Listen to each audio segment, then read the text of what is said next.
Depuis quelques années, François Civil est un acteur très coté dans le paysage du cinéma français. À l'affiche du film Les Trois Mousquetaires, qui sortira en salle ce mercredi 5 avril et dans lequel il donnait la réplique à Pio Marmaille et Eva Green, François Civil a une nouvelle fois eu droit au privilège d'une superproduction à la française.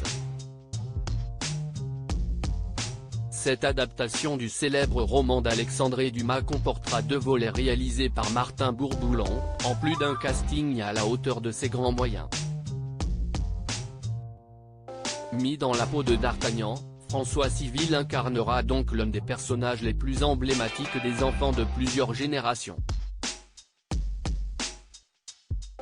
Lors du tournage, l'acteur de 33 ans a décidé de ne pas faire appel à un doubleur en mettant un point d'honneur à réaliser lui-même la grande majorité de ses cascades.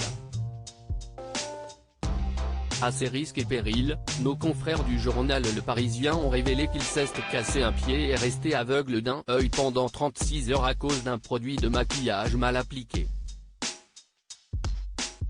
François Civil: je n'avais pas lu le livre avant de passer le casting. À quelques jours de la sortie officielle du film, François Civil a été invité sur le plateau de C'est à vous pour parler de son actualité.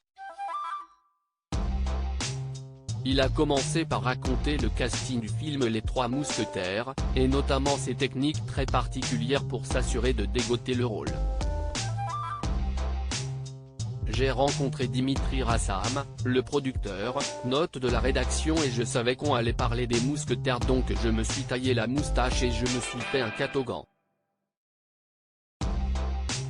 Je lui ai aussi dit que c'était mon livre de chevet alors que je ne l'avais pas lu jusque-là, a-t-il confié sur le plateau, avec un sourire malicieux.